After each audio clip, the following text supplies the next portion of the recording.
Very nice to see you all.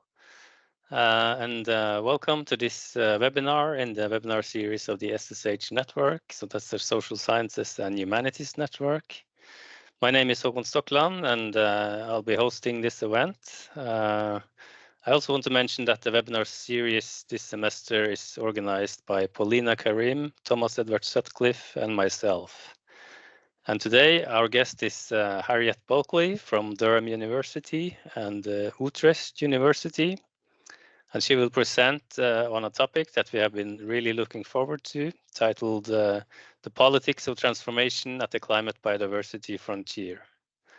This presentation is based on a paper prepared with Michele Betsill from the University of Copenhagen and Stacy Van Deveer, University of Massachusetts, Boston. So Harriet Bulkeley is a professor and deputy executive dean for research in the Faculty of Social Sciences and Health, Department of Geography, Durham University, and professor at the Copernicus Institute of Sustainable Development, Utrecht University. As many of you know, she has an impressive list of academic achievements and policy-related engagements, of which I will now mention a few. She has published 8 books, several edited collections, and over 80 papers. Among these are the 2 books that I am sure some of you are familiar with, An Urban Politics of Climate Change and Accomplishing Climate Governance. She has been principal investigator on many large research projects and currently coordinates the Horizon Europe Naturescapes project, which is a 4-year project. It started last year and examines how nature-based solutions can contribute to biodiversity, climate change, and social justice across urban regions globally.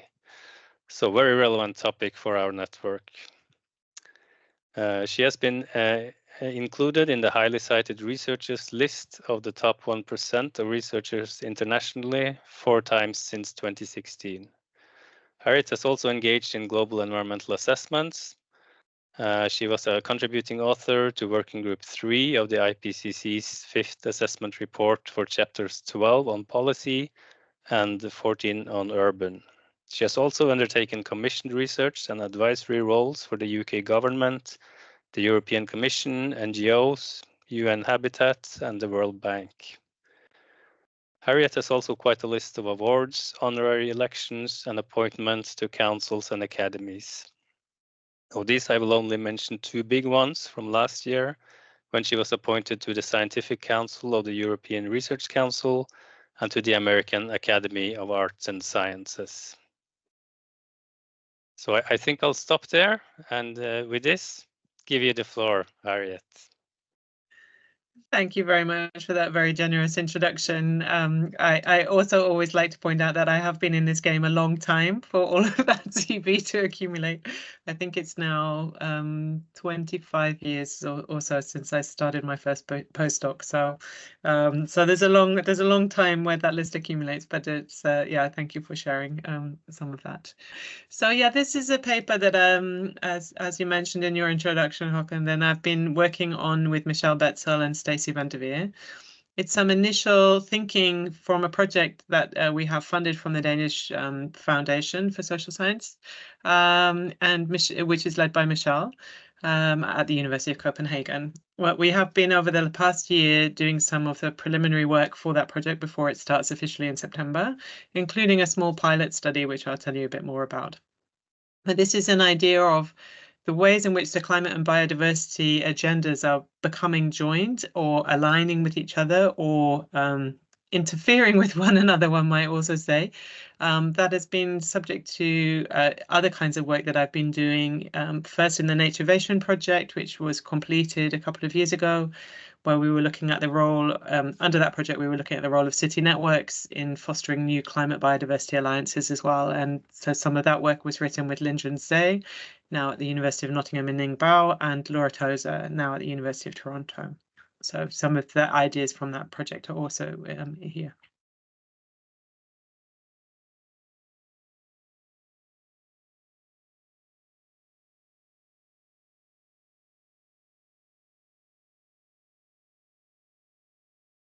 Harriet, sorry, I think you got muted. Sorry, was that okay? Yes, I moved the team's space around because you were covering my words, so I moved you. I think I muted myself while I was moving. Sorry about that. So I was just saying that I don't think it's something that I need to tell this audience, that there's a growing interest in the relationship between and a confluence, what we would call the confluence of an interaction between different kinds of global environmental challenges. And of course, in particular, between climate change and biodiversity. Now, there's a lot to be said about how and why that's happening, and we could talk more about that in terms of what is it that's driving that. We could talk a little bit more about that in the questions if you would like to. But what I want to talk about first, as it were, is about the ways in which we can conceptualize that space, about what's happening. Now, of course, and within IPBES especially, this is often viewed as an emerging nexus in which each element, say climate, biodiversity, and justice, is interacting with each other. But that kind of concept of the nexus, as we read it, requires a rather settled status for each one of those entities, so that they come together in particular ways, but they remain rather separate from one another. There's an overlap and interaction, but one issue isn't changed by the presence of the other in nexus thinking as we read it. And I'll be interested, of course, for any of you who are working on that nexus approach or the nexus report to reflect on that and whether there is things that we're missing there. But so we instead are thinking that it's useful to purposefully focus on the idea of the frontier. And here I just use an image of a changing and fluid frontier between a desertification and a forest area to signal the fluid and shifting nature of the categories that are being created under the boundary work that is going on, as in particular focus of what we're looking at, transnational governance initiatives, or TGIs, are developing new frames and practices which link climate change and biodiversity. Excuse me. So we're interested to understand how each one of these issues is being reframed and reformulated through the boundary work of considering them in relationship to one another. Now, we recognize that the idea of the frontier is a difficult one to work with because of the history of the term. We just wanted to kind of bring this up and also expose it to debate with others, because we're not settled on this idea. As I said, this is pre-work for a project which we're going into. The notion of the frontier has long been associated with white male colonialist projects and the violent consequences of so-called, of occupying so-called empty space. Sorry, the occupying is missing there. But on the other hand, we see through our reading that critical and post-colonial approaches are calling for a reclaiming of that term, as so much of that literature is calling for the terms that have been actually taken and used with violence to be reclaimed towards a post-colonial project. And we're interested in whether frontiers is a concept that is amenable to that. And there seems to be quite a lot of writing that suggests that it is. To see it as a site of contestation, fluidity, and in-betweenness, or what Noam, after working with Homi Bhabha's concept of a third space, suggests is a space of translation, a construction of a political object that is new. It's neither one nor the other. And we think this idea of thinking of frontiers as space, as arenas in which third spaces of fluidity emerge could be quite useful. And I particularly like this quote from Singh, who described the frontier as an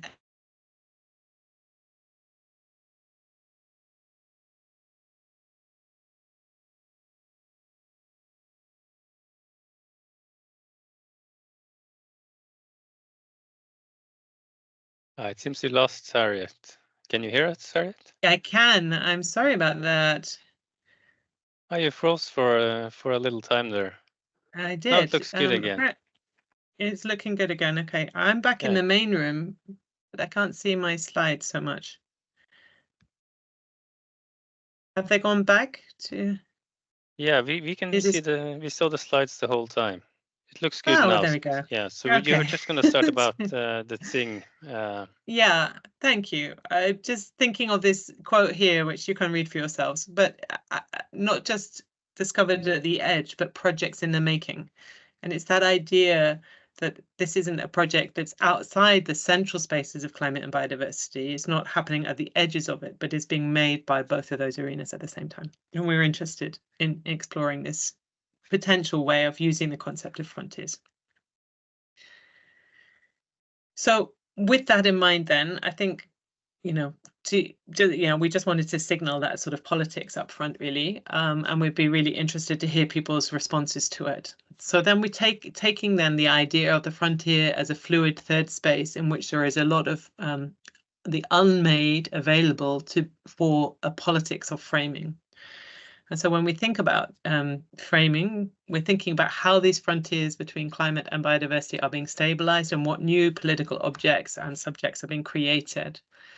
And what we want to argue is that rather than this being a project that is primarily taking place through the structure of international institutions, organizations, nation states, that transnational governance initiatives, public-private partnerships that operate across boundaries are central in framing the climate biodiversity frontier, making claims for legitimacy, authority, and order in this hybrid space. They are involved in creating the problem that needs to be addressed and the solutions which go with it.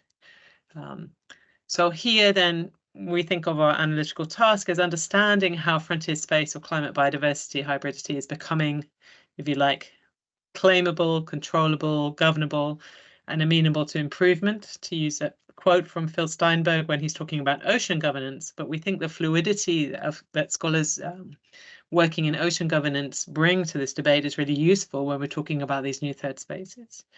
And recognizing what Lien, also working in the ocean governance space, suggests are forms of fluid dispossession that are made possible and legitimate by this new politics of the climate biodiversity hybrid. So that's a very short trip through some of our thinking, and just to open that up and really welcome your thoughts and questions and discussion about that side of our project, because as I said, as we're going into this in September, we're really keen to get people's views and whether they think this is a fruitful approach, whether there are challenges that we need to address. But I also wanted to share a little bit of the empirics from our initial pilot study that we've done so far. So we looked at 44 climate biodiversity transnational governance initiatives. Now, these were drawn from a database that specifically collects initiatives that are concerned with climate change, and that's quite important. And when we think about the results from them, because they were climate first, if you like, they had a climate change component first. And we built on the work of Marie Scheibers, who was a student with me at Utrecht University, who focused working with Sander Chan and his colleagues in this database on 46 transnational governance initiatives that had nature-based solutions as a goal for bringing climate and biodiversity together, and that also had a concern with funding. So we've come really down to quite a small subset from this 600 initiatives, coding them for climate and biodiversity, the presence of nature-based solutions, and an interest in funding. That was Marie's thesis, and her thesis is absolutely superb. It's available online. I very much recommend reading it if you want to look at how financing of nature-based solutions is happening transnationally. She has some really great findings in her work. With her permission, of course, then we've worked with the subset that she found through that search to add additional data and to do more analysis on that. And we did that looking at their web pages. So as I said, this is pilot work, so it's very much preliminary, collecting the data that they tell us about themselves. So what do these transnational networks think they are about, and how do they go about doing that? And everything that we did was double coded.